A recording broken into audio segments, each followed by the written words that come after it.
Hello and welcome to Archvalder's Hacks with Archvalder and his amazing hacks. In this video we'll be looking at the most broken battleground ever released in Warcraft, and it's broken in a good way, allowing players to use all kinds of funky tricks to do all kinds of fun stuff. The battleground in question is Korrak's Revenge. Why is this so broken?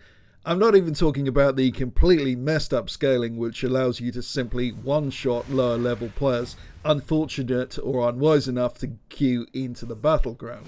Let's give you an example. Take this location right in the center of the battleground. This is the area where Horde and Alliance first meet at the start of the battleground.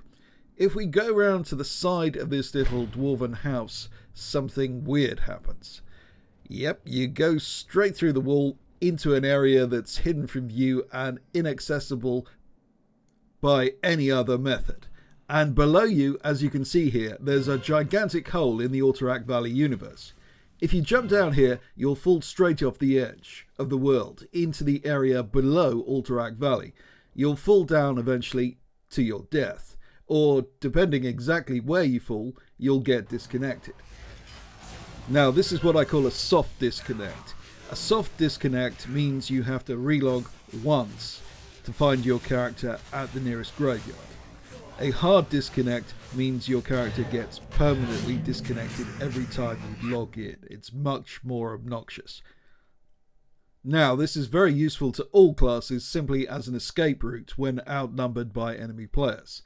Even though I just run in here, most players don't know how to do that and will simply ignore you and let you regenerate your health inside.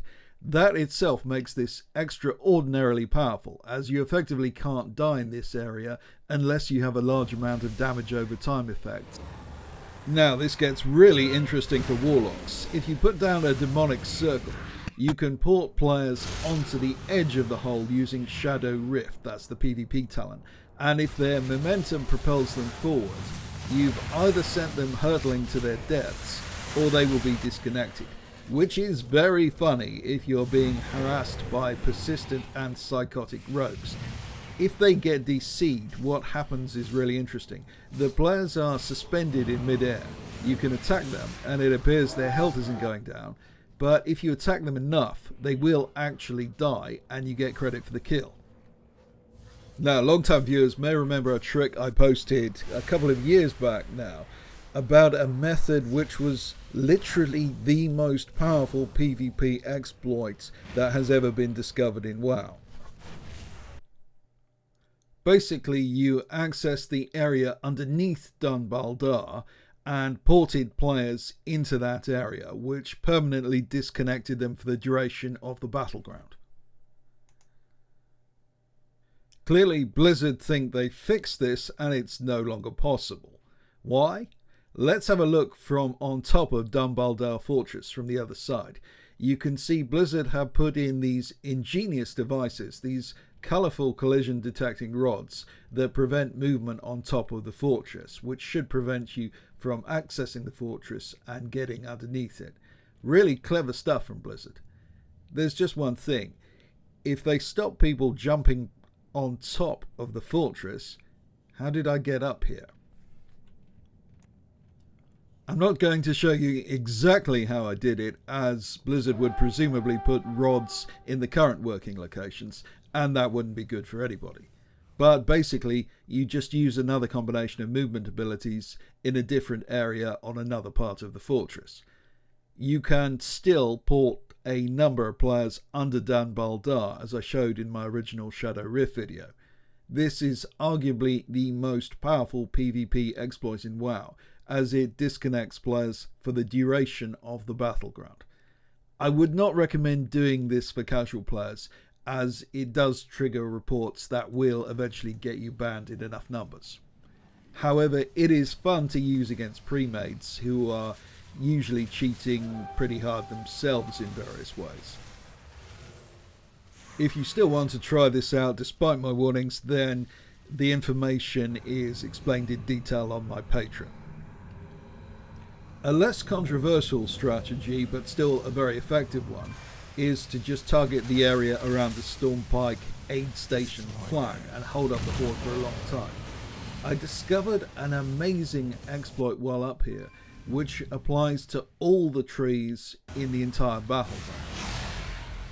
Jump onto the top of this tree here, it's not as difficult as it looks, and you get much closer to the flag while still being well out of melee range. But that's not all. With a toy like the Dark Moon Seesaw or the Dance Mat, you can then get inside the base of the tree, and then you can actually go up inside the base of the tree. This has amazing line of sight properties, making you invincible to attacks from certain angles. This means that when the horde is approaching the flag from the left, you can protect the flag with AoE attacks, but you aren't vulnerable to attacks from the oncoming horde, as they aren't passing through the tree. It is a really interesting and exploitable mechanic that normally only applies in FPS games. Here's a weird fact. The walls in the towers in Alterac Valley are paper thin, and you can actually attack NPCs and players through the walls using auto attacks and various other abilities, especially area of effect abilities. Now, Shadow Rift entrapment exploits aren't limited to the locations I showed earlier. There's actually 2 in the center of the map near to the first one I showed.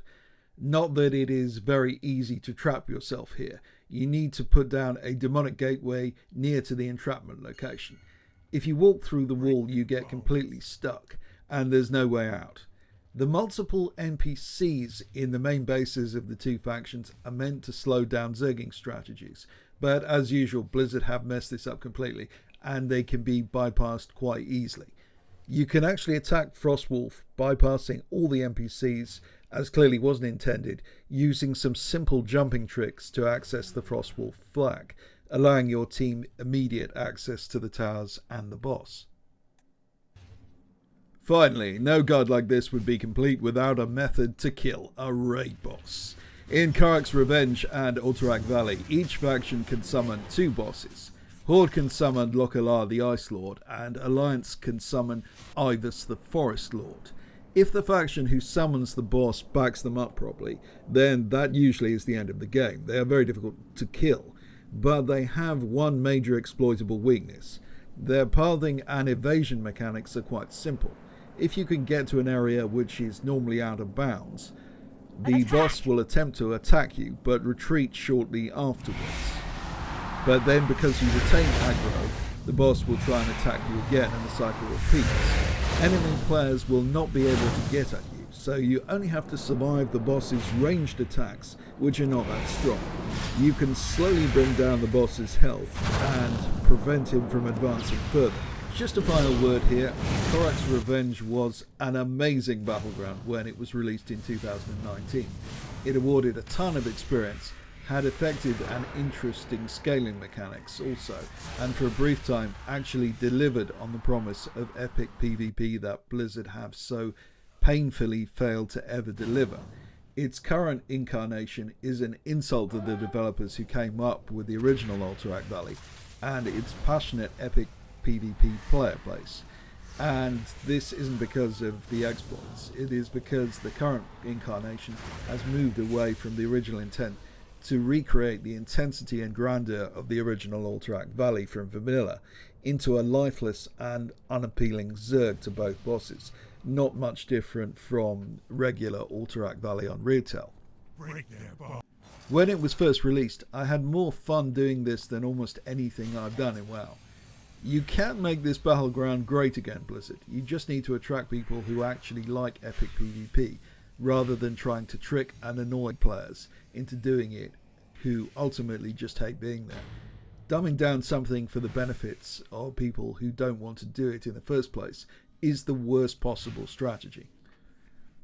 If you love PvP exploits, my Patreon has the largest archive of PvP exploits that has ever or likely ever will be assembled.